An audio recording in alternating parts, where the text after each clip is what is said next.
خاص طور پر اصلی تعلیم والے جو ہیں ان میں بہت ہے، جبکہ الحمدللہ دینی مدارس میں بہت سارے مدارس ایسے کھل چکے ہیں جو کہ خاص لڑکیوں کے لیے ہیں، جہاں بہت ہی احتیاطات اور بہت سی ذمہ داری کے ساتھ بچوں کی حفاظت کی جاتی ہے۔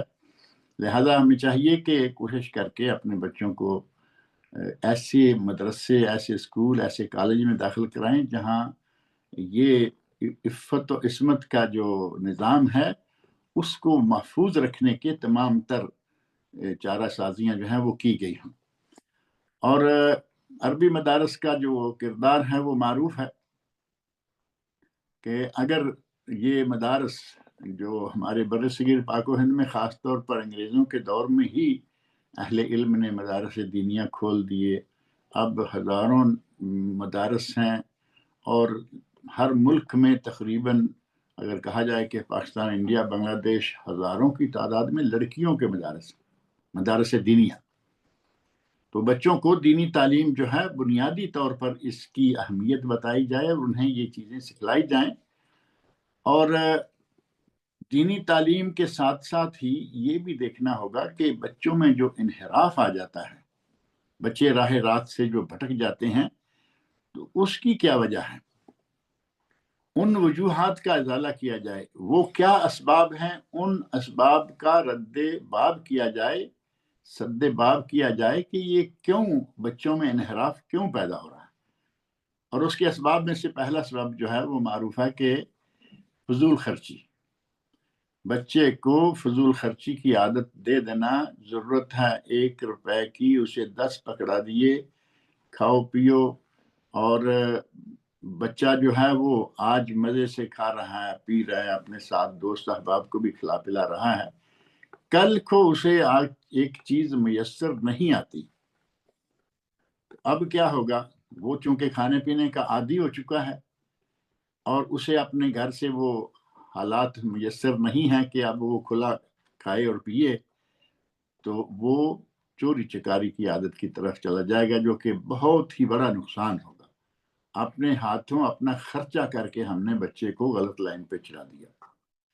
اللہ رب العزت نے اس سلسلہ میں ہمیں بہت اعلیٰ قسم کی ہدایت دی ہیں کہ نہ تو فضول خرچ بنے اور نہ ہی بخیل ہو جائے۔ قرآن کریم میں اللہ رب العزت نے سورہ بنی اسرائیل کی آیت نمبر 29 میں فرمایا، وَلَا تَجْعَلْ يَدَكَ مَغْلُولَةً إِلَىٰ عُنُقِكَ، اپنے ہاتھوں کو اپنی گردن پہ نہ باندھ لیں، یعنی یہ نہیں ہے کہ خرچ کرنا ہی نہیں بالکل، بلکہ بخیل ہو جائیں۔ وَلَا تَبْسُطْهَا كُلَّ الْبَسْطِ، اور نہ ہی ہاتھوں کو اتنا کھلا چھوڑ دو، فَتَقْعُدَ مَلُومًا مَحْسُورًا، کل کلاں کو پھر تم فضول خرچی کے نتیجے میں خود محتاج ہو جاؤ اور اپنے آپ کو ملامت کرنے والے، یعنی پریشان ہو کے بیٹھ جاؤ، بلکہ ان دونوں کے درمیان کا راستہ اختیار کریں۔ اور جائز اشیاء میں فضول خرچی، حلال کھانا پینا ہے، حلال اشیاء استعمال ہیں، ان میں اگر کوئی فضول خرچی کرتا ہے تو وہ ہے فضول خرچی، جسے اسراف کہا گیا۔ قرآن کریم میں بھی یہ لفظ موجود ہے کہ اسراف نہ کرو، فضول خرچی نہ کرو، اور قرآن کریم میں ہی ایک دوسرا لفظ ہے تبذیر، اور ہمارے یہاں عموماً ترجمہ جو ہے وہ دونوں کا ایک ہی کر دیا جاتا ہے، اسراف بھی فضول خرچی اور تبذیر بھی فضول خرچی۔ سورۃ الاسراء بنی اسرائیل جو ہے اس کی آیت نمبر 26 اور 27 میں اللہ تعالیٰ نے فرمایا ہے، وَلَا تُبَذِّرْ تَبْذِيرًا، اور فضول خرچی نہ کرو بالکل مطلقاً، وَلَا تُبَذِّرْ تَبْذِيرًا إِنَّ الْمُبَذِّرِينَ كَانُوا إِخْوَانَ الشَّيَاطِينِ، جو فضول خرچی کرنے والے ہیں وہ شیطانوں کے بھائی ہیں، وَكَانَ الشَّيْطَانُ لِرَبِّهِ كَفُورًا، اور شیطان تو اپنے رب کا ناشکرا ہے۔ اب یہاں اسراف جائز اور حلال چیزوں میں حد سے آگے بڑھ جانا فضول خرچی، اور تبذیر ناجائز اور حرام چیز پہ چاہے 1 روپیہ خرچ کرے گا یہ تبذیر شمار ہوگا۔ گویا کہ اسراف اور تبذیر دونوں فضول خرچی ہیں، لیکن دونوں میں بنیادی فرق یہ ہے کہ حلال چیزوں میں فضول خرچی ہے تو اسراف، اور حرام چیز میں فضول خرچی ہر حال میں ہی فضول خرچی ہے، چاہے آپ 1 ریال 1 روپیہ بھی کیوں نہ خرچ کریں گے وہ فضول خرچی ہی شمار ہوگا۔ لہذا بچے کو بگاڑنے میں اس کی بلا ضرورت جو مانگے ہیں وہ پوری کرنا، وہ اسے بھی غلط راہ پہ چلا سکتا ہے، حد کے اندر نہ فضول خرچی اور نہ ہی بخل، کیونکہ بخل جو ہے وہ بھی یقیناً باپ مالدار ہے اور بچوں کو حتیٰ کہ بیوی کو بھی وہ خرچ کرنے کے لیے پورا نہیں دیتا تو کیا ہوگا؟ بیوی بھی چوری کر کے کچھ نہ کچھ گھر سے اپنا کام چلائے گی، بچے چوری کریں گے، آج اپنے گھر سے کر رہے ہیں کل کہیں اور سے بھی کرنا شروع ہو جائیں گے۔ بچے کو گویا کہ ہم نے خود چوری کرنے پر لگا دیا، جبکہ گھر والوں پر خرچ کرنا صدقہ اور ثواب ہے، اپنے ہی گھر والوں پر خرچ کرنا بہت بڑا صدقہ ثواب ہے۔ نبی اکرم صلی اللہ علیہ وسلم نے فرمایا کہ ایک آدمی فی سبیل اللہ دینار خرچ کرتا ہے، ایک آدمی کسی غلام کو آزاد کرنے کے لیے درہم خرچ کرتا ہے، کوئی کسی مسکین کو خرچ دیتا ہے، درہم خرچ کرتا ہے۔ ان سارے درہموں سے بہترین درہم کون سا ہے؟ اعظمها اجرا الذي انفقته على اهلك۔ ان میں سے سب سے اہم اجر، سب سے زیادہ اجر والا درہم وہ ہے جو آپ نے اپنے گھر والوں پہ خرچ کیا۔ بیوی پہ خرچ کریں، اپنے بال بچوں پہ خرچ کریں، صدقہ بھی ہے ثواب بھی ہے، نیت صرف اللہ کی رضا کی ہو۔ حتیٰ کہ صحیح بخاری اور صحیح مسلم میں حدیث موجود ہے جس میں آپ ارشاد فرماتے ہیں حتیٰ ما تجعل فی امرأتک، یہاں تک کہ تم جو اپنی بیوی کے منہ میں لقمہ دو گے، یعنی بیوی کو کھلاؤ گے پلاؤ گے، وہ بھی صدقہ اور ثواب ہے۔ لہذا نہ فضول خرچی اور نہ بخل، بلکہ درمیانی حد جو ہے وہ ہمیشہ اختیار کرنی چاہیے، دولت چاہے کتنی بھی کیوں نہ ہو۔ اور ایک چیز یہ ہے کہ بچے کو تعلیم کے لیے جا رہا ہے، بیٹی ہے پڑھنے کے لیے جا رہی ہے، اس کی صحبت کو آپ نے چیک کرنا ہے کہ پڑھنے کے بعد وہ کن کے ساتھ بات چیت کرتے ہیں، یا اسکول کے خالی اوقات کے دوران وہ کن سے زیادہ ملتے جلتے ہیں، کن سے ان کا رابطہ ہے۔ اگر یہ صحبت صحیح ہوگی تو انشاءاللہ پھر کوئی خطرہ نہیں، اور اگر کسی کی صحبت صحیح نہیں ہوگی تو ظاہر ہے کہ جیسے لوگوں کے ساتھ کوئی اٹھے بیٹھے گا اسی طرح کا ہو جائے گا۔ صحبت صالح ترا صالح کنت، اچھے لوگوں کی صحبت تمہیں اچھا کر دے گی، وہ صحبت طالح ترا طالح کنت، اور برے لوگوں کی صحبت تمہیں برا کر دے گی۔ اور نبی اکرم صلی اللہ علیہ وسلم نے ایک بڑی بہترین مثال دی اس سلسلہ میں، فرمایا مثل الجلیس الصالح والجلیس السوء کمثل حامل المسک و نافخ الکیر۔ اچھے اور برے دوست کی مثال ایسے ہے، اچھا دوست ایسے ہے جیسے کہ کوئی کستوری اور خوشبو مسک بیچنے والا ہے، اور برے دوست کی مثال ہے جس طرح کہ کوئی آگ کی بھٹی جھونکنے والا ہے۔ فرمایا کہ اگر آپ کسی عطار کے ساتھ، عطریات خوشبوئیں بیچنے والے کے ساتھ تعلق رکھتے ہیں تو آپ اس سے خریدیں گے، خوشبو خرید لیں گے، اور اگر نہیں خریدیں گے، اس کے پاس بیٹھے ہیں تو آپ کو خوشبو آئے گی، بہترین خوشبو آئے گی، مشام جان معطر ہوں گے۔ اور اگر کسی بھٹی والے کے ساتھ دوستی کر لی تو کیا ہوگا؟ وہ آگ کی جو چھوٹی چھوٹی چنگاریاں اڑتی ہیں وہ چنگاریاں اڑیں گی، کپڑے جلائیں گی، اور اگر کپڑے نہ بھی جلائے تو کم از کم جب تک وہاں بیٹھے رہو گے اس جگہ پہ دھوئیں کی اور کوئلے کی اور جلنے کی طرح طرح کی بدبوئیں آئیں گی۔ اچھی صحبت گویا کہ آپ کسی کستوری بیچنے والے کے ساتھ ہیں، اور بری صحبت گویا کہ آپ کسی بھٹی جلانے والے کے ساتھ ہیں۔ لہذا یہ کوشش کرنی چاہیے کہ بچے کی سوسائٹی دیکھیں کہ وہ کن کے ساتھ اٹھتا بیٹھتا ہے، کیا ہے، اور بے جا قسم کے لاڈ پیار، اور وہ کوئی غلطی بھی کرے تو لاڈ پیار اس حد تک، ابھی تو بچہ ہے، لیکن بچپن میں اگر کچھ عادتیں پکی ہو گئی تو پھر وہ نکلتی بھی نہیں، جاتی بھی نہیں۔ ایک مثال ہے جس کا ترجمہ یہ ہے کہ بچپن میں اگر کسی کو عادت پڑ گئی تو وہ کمر ٹیڑھی ہونے تک بھی نہیں جائے گی، یعنی بچپن کی عادتیں وہ پھر ساری عمر بیٹھتی ہیں اور عادتوں کا بدلنا بڑا مشکل ہوتا ہے. لہذا لاڈ پیار میں بچے کو ہر غلط سلط چیز کی اجازت نہ دیجیے، صرف اتنا جو کہ صحیح ہے. پڑھیں تو وہ کتابیں پڑھیں جو صحیح ہیں، سنیں تو وہ چیزیں سنیں جو کہ صحیح ہیں. غلط قسم کی کتابیں، غلط قسم کے ناول، غلط قسم کے ڈائجسٹ، غلط قسم کی جو بھی ہے وہ چیزیں ان کو نہ پڑھنے دیں نہ سننے دیں، بلکہ انہیں ساتھ ساتھ دلچسپی دلائیں کہ وہ دینی لائن میں رہیں اور صحیح مفید قسم کی چیزیں پڑھیں. اور بچوں کے انحراف میں، بچوں کو راہ راست سے بھٹکانے میں ایک چیز اور ہے جو بہت نقصان دیتی ہے، وہ ہے میاں بیوی کی آپس میں طلاق. میاں بیوی میں ناراضگی آئی اور انہوں نے آپس میں فیصلہ کر لیا کہ ہم اکٹھے نہیں رہ سکتے، طلاق لے لی، طلاق دے دی. اب بچہ بیچارہ دو حصوں میں بٹ گیا. ماں کے پاس ہے تو باپ کی شفقت سے محروم، باپ کے پاس ہے تو ماں کی ممتا سے محروم. کیا کرے گا؟ ظاہر ہے کہ اسے تو کسی ایک کے پاس ہی رہنا ہے. بیک وقت دونوں کے پاس تبھی رہ سکتا ہے جب ان میں طلاق واقع نہ ہو. لہذا بچوں کی خاص طور پر بے رہ روی اور بچوں میں جو یہ انحراف آتا ہے، اس میں بہت سارا عمل دخل گھر کے ماحول کا ہوتا ہے. اگر ماحول طلاق تک پہنچ جائے تو ظاہر ہے کہ اس سے پہلے مراحل یقیناً بچہ دیکھ رہا ہوتا ہے. تو ایسے میں پھر بچے، کئی ایسے واقعات ملتے ہیں کہ بچہ کسی نہ کسی نفسیاتی مرض میں مبتلا ہو گیا، یا بچہ جو ہے وہ پھر گھر ہی چھوڑ دیتا ہے.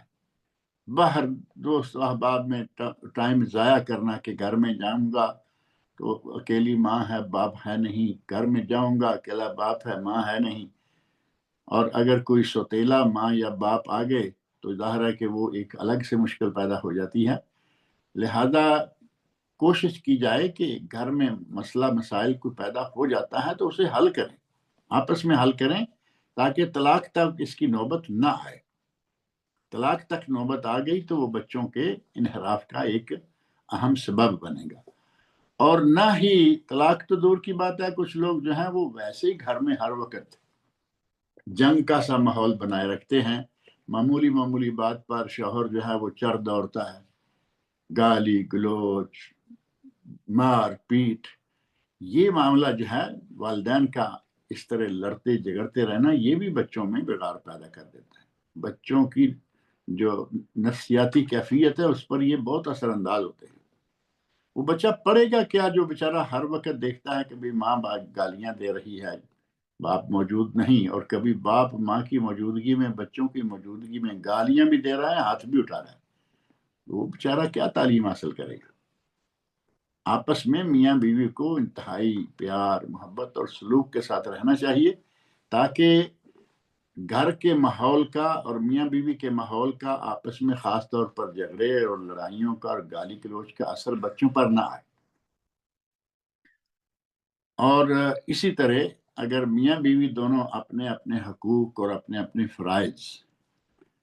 فرائض ادا کریں اور حقوق حاصل کریں تو گھر میں بیلنس رہے گا. میاں بیوی دونوں خوش بھی رہیں گے، بچے بھی خوش رہیں گے.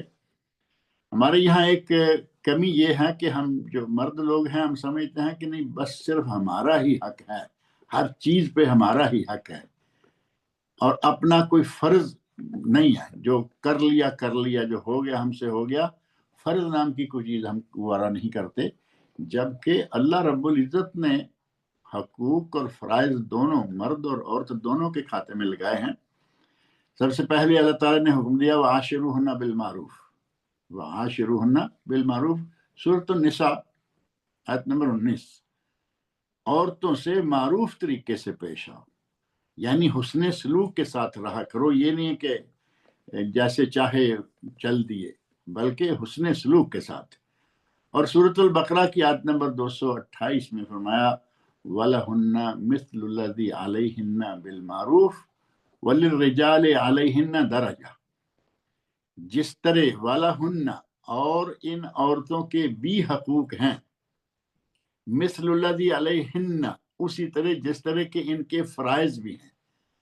حقوق بھی ہیں اور فرائض بھی ہیں.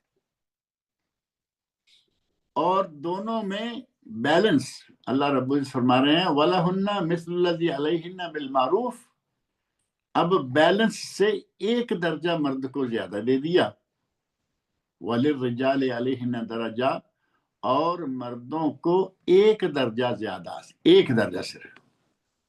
اب آپ اندازہ کریں کہ اگر دونوں اپنے اپنے حقوق حاصل کرنے کے لیے پہلے اپنے اپنے فرائض ادا کریں تو یقیناً یہ جو روز کی جک جک گھروں میں ہوتی ہے وہ ہوگی ہی نہیں۔ مرد اپنی ذمہ داریاں ادا کرے، عورت اپنی ذمہ داریاں ادا کرے، دونوں اپنے اپنے فرائض پورے کریں اور دونوں کے حقوق جو ہیں وہ یقیناً ملیں گے۔ نبی اکرم صلی اللہ علیہ وسلم نے اپنے گھر میں کیا ماحول رکھا ہوا تھا وہ کسی سے پوشیدہ نہیں ہے۔ آپ گھر میں ہوتے، گھر والوں کا تعاون کرتے، کپڑا سی لیتے، جوتا درست کر لیتے، حتیٰ کہ کئی ایسے کام غلام کے ساتھ تعاون کر دیتے، یعنی خادم ہے، نوکر ہے، اس کے ساتھ تعاون کر دیتے، بیوی کی کام کر رہی ہے جو آپ ساتھ کر سکتے ہیں کر دیتے، حتیٰ کہ یہ آتا ہے کہ آپ اپنے گھر کی صفائی بھی کر لیتے، کوئی بات نہیں، اپنا گھر ہے۔ اور بیوی کا دل جیتنے کے لیے نبی اکرم صلی اللہ علیہ وسلم نے بہت ساری مثالیں ہمارے سامنے رکھی ہیں، وہ موضوع طویل ہو جائے گا، صرف اتنا کہ ایک صرف چھوٹی سی بات حضرت عائشہ رضی اللہ عنہ کہتی ہیں کہ ایک سفر میں ساتھ تھی، واپسی پہ نبی صلی اللہ علیہ وسلم نے اپنے صحابہ کو کہا کہ تم جاؤ اور ہم آ رہے، ہم دونوں پیچھے رہ گئے، تو نبی صلی اللہ علیہ وسلم فرماتے ہیں کہ عائشہ میرے ساتھ دوڑ لگاؤ گی؟ آپ اندازہ کریں کہ نبی صلی اللہ علیہ وسلم نے اپنے گھر کا ماحول کیسا رکھا ہوا، خوش طبی، ہر طرح سے گھر والوں کو خوش رکھنا۔ عائشہ دوڑ لگاتی ہو؟ عرض کیا ہاں لگاتی ہوں۔ دوڑ لگائی، نبی اکرم صلی اللہ علیہ وسلم پیچھے رہ گئے اور حضرت عائشہ رضی اللہ عنہا آگے بڑھ گئے، معاملہ ختم ہو گیا۔ کچھ عرصے کے بعد پھر ایسا موقع آیا کہ فرمایا عائشہ دوڑ لگاتی ہو؟ ہاں ہاں لگاتی ہوں۔ دوڑ لگائی اور اس مرتبہ حضرت عائشہ رضی اللہ فرماتی ہیں کہ میرا وزن تھوڑا زیادہ ہو گیا تھا، نبی صلی اللہ علیہ وسلم جیت گئے۔ سنن ابو داؤد اور ابن ماجہ میں حدیث موجود ہے، نبی صلی اللہ علیہ وسلم جیت گئے اور آپ نے فرمایا ہذہ بتلک، عائشہ اس وقت تم جیت گئی تھی، آج میں جیت گیا ہوں، معاملہ برابر ہو گیا۔ گھر کے اندر میاں بیوی کو ایک خوشگوار قسم کا ماحول رکھنا چاہیے ہمیشہ، اور باپ حضرات جو ہیں گھروں میں عموماً بدسلوکی کرتے ہیں بچوں سے، اب پتہ نہیں اپنا روب جمانے کے لیے مارنا، پیٹنا، گالی گلوچ کرنا، اور اگر وہ والد ساتھ ہی شراب بھی پیتا ہے، جوا بھی کھیلتا ہے، تو اب بتائیے کہ ان بچوں کا تو اللہ ہی رکھا ہے، باہر سے شراب پی کے آ گیا، گھر میں گل گپاڑا، باہر کہیں جوئے میں کچھ ہار کے آ گیا، گھر میں پھر اسی طرح کی بدسلوکی بچوں سے، بیوی سے بچوں سے جب باپ بدسلوکیاں کرتا ہے تو پھر اس کا نتیجہ کیا ہوگا؟ یقینی بات ہے کہ ایسی شکل میں بچے جو ہیں وہ بیچارے بگڑیں گے، اور ان کے لیے یہ بڑا ہی مشکل ہوگا کہ وہ اپنے آپ کو سنبھال سکیں۔ اور یہاں ایک بات اور ذکر کر دیں کہ بچے کے اچھا ہونے یا برا ہونے کے لیے تین چیزیں یا تین ماحول ایسے ہیں کہ جو اپنا اپنا کام کرتے ہیں۔ پہلا ماحول یا پہلا اس سلسلے میں جو معاملہ ہے وہ ہے گھر کا اور خاندان کا۔ اگر گھر میں اور خاندان میں خیر ہے، وہ لوگ اچھے ہیں، دیندار ہیں، مسلمان ہیں، مومن ہیں، تو ظاہر ہے کہ بچہ بھی دیندار ہوگا، مومن ہوگا، بچے کی تعلیم جو ہے وہ اسلامی ہوگی، بچے کی تعلیم جو ہے وہ دینی ہوگی، عربی ہوگی، اچھی جان پہچان دین سے ہوگی، چاہے ساتھ دنیاوی تعلیم بھی حاصل کرے۔ اور بچے عموماً اپنے والدین کے دین پر یا مذہب پر ہوتے ہیں۔ نبی اکرم صلی اللہ علیہ وسلم کا ارشاد صحیح بخاری اور صحیح مسلم میں موجود ہے، ما من مولود الا یولد علی الفطرہ، کوئی بچہ ایسا نہیں ہے سوائے اس کے کہ وہ فطرت پر پیدا ہوتا ہے، فطرت سلیمہ پر پیدا ہوتا ہے. یعنی بچہ جو ہے وہ فطرت پیدا ہوتا ہے. گویا یوں کہہ لیں کہ بچہ مسلمان پیدا ہوتا ہے. دوسرے لفظوں میں بچہ مسلمان پیدا ہوتا ہے. وہ گھر کس کا ہے؟ ہندو ہیں، سکھ ہیں، عیسائی ہیں، یہودی ہیں، بدھسٹ ہیں، کوئی بھی ہے، بچہ دنیا میں آتا ہے تو وہ فطرت سلیمہ پر ہوتا ہے. فَأَبَوَاهُ، اب کردار شروع ہو جاتا ہے اس کے ماں باپ کا. فَأَبَوَاهُ يُحَوِّدَانِهِ، اس کے ماں باپ ہیں یہودی ہیں تو وہ بچے کو یہودی بنا لیں گے. او يُنَصِّرَانِهِ، اگر وہ عیسائی ہیں، کرسچن ہیں، تو وہ بچے کو کرسچن بنا لیں گے.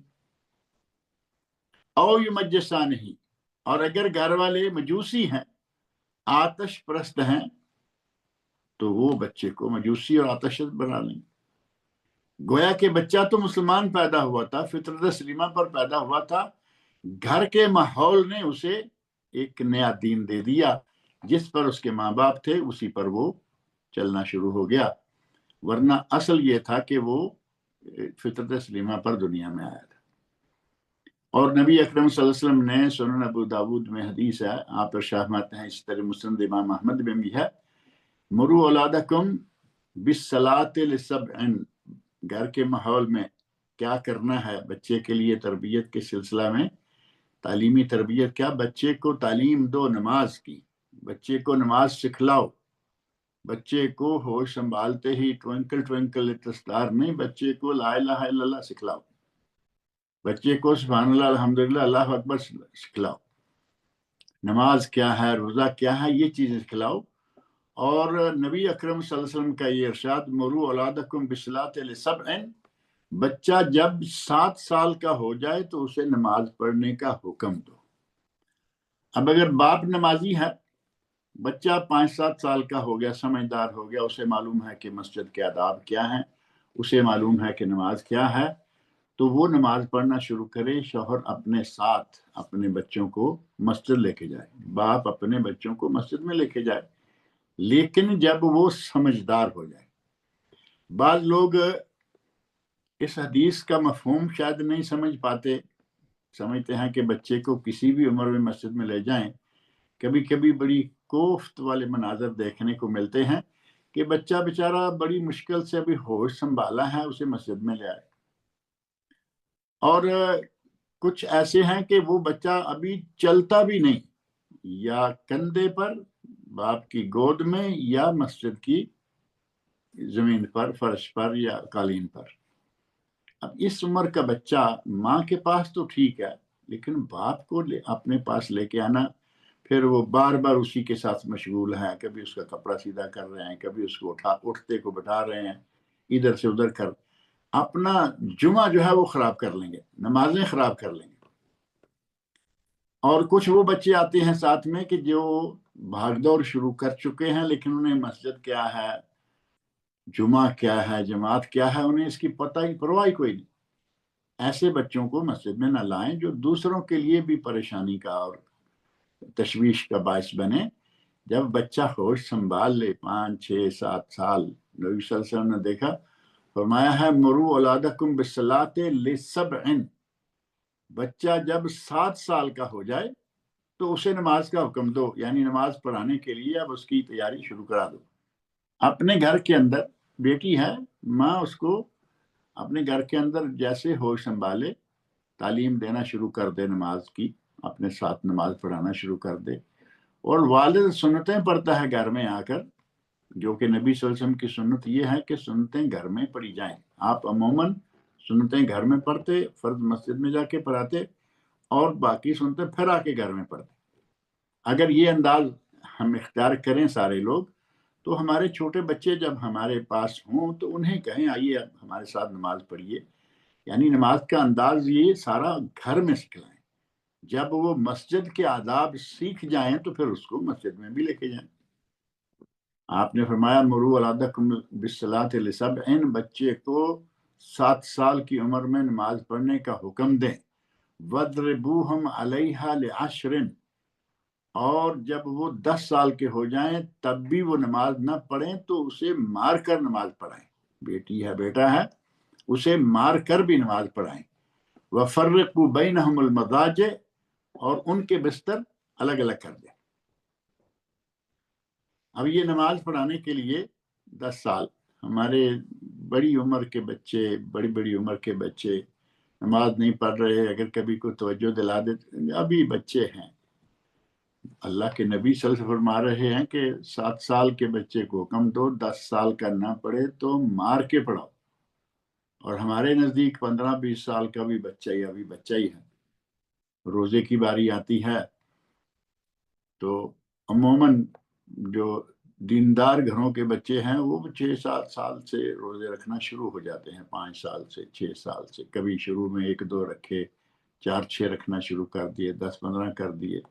وہ 5-7 سال تک، عموماً 7-8 سال تک بچے پورا مہینہ روزہ رکھتے ہیں. اور ہمارے وہ لوگ بھی ہیں جو کہیں گے جی نہیں ابھی بچہ ہے، نہیں ابھی بچہ ہے. بلکہ ایک مرتبہ میں نے کسی بڑے سمجھدار معروف آدمی سے یہ سنا کہ اپنے کسی درس میں کہہ رہے تھے جی بچوں کو مجبور کیوں کریں. عجیب بات ہے، اللہ کے نبی فرمائے مار کے نماز پڑھاؤ، اور ہمارے یہاں روزے کی باری آ جائے یا نماز کی تو مجبور کیوں کریں. آپ اس کو سکھلائیں، وہ خود سمجھ جائے گا کہ مجھے کیا کرنا ہے. اور اگر سکھلائیں گے نہیں تو پھر وہ تو ظاہر ہے کہ جس راہ پہ جائے گا اسی پہ رہے گا. اور دوسرا، گھر یا خاندان کے بعد جو بچے کے لیے اہم جگہ ہے یا بچے کو متاثر کرنے کے لیے اہم مقام ہے، وہ ہے مدرسہ. وہ مدرسہ ہو، وہ اسکول ہو، وہ کالج ہو، وہ یونیورسٹی ہو، کچھ بھی ہو، یہ وہ مقام ہے جہاں بچہ جو ہے وہ بہت کچھ سیکھتا ہے. اگر اسکول کالج کی باری ہے تو ظاہر ہے کہ کالج اس وقت بچے میچور ہو چکے ہیں، جوان ہو چکے ہیں. وہاں سے وہ جو کچھ اخذ کریں گے، والدین کو چاہیے کہ وہ تھوڑی سی نگرانی رکھیں کہ وہ کہاں جاتے ہیں، کن کن سے ملتے ہیں، ان کے دوست کون ہیں اور وہ کیسے ہیں. اگر کوئی دوست ایسا ہے کہ وہ تمباکو نوشی کرتا ہے، کوئی دوست ایسا ہے وہ شراب نوشی کرتا ہے، کوئی دوست ایسا ہے اس میں اور کئی طرح کی خرابیاں ہیں، فساد ہیں، بگاڑ ہیں، اپنے بچے کو اس سے ملنا جلنا روک دے، منع کر دے. اور اس مدرسے یا اسکول کالج کے ماحول کے ساتھ جو بنیادی چیز ہے وہ ہیں ان کے استاد. اگر استاد جو ہیں وہ بااخلاق ہوں گے تو یقیناً وہ اپنے شاگردوں کو بھی اخلاق کا درس دیں گے، اپنے شاگردوں کو بھی یہ بتائیں گے کہ بھائی اخلاق کیا ہے، ہم نے کیسے رہنا ہے، کس طرح اٹھنا بیٹھنا ہے. اور اگر استاد ہی کچھ اس طرح کا ہوگا تو پھر بچے کا اللہ حافظ ہے، شاگرد کا اللہ حافظ ہے. اساتذہ کرام کو خاص طور پر یہ کوشش کرنی چاہیے کہ اپنے آپ کو اخلاق کے بلند مقام پر رکھیں. نبی اکرم صلی اللہ علیہ وسلم کے لیے تو اللہ تعالیٰ نے شہادت دے دی، انک لعلی خلق عظیم.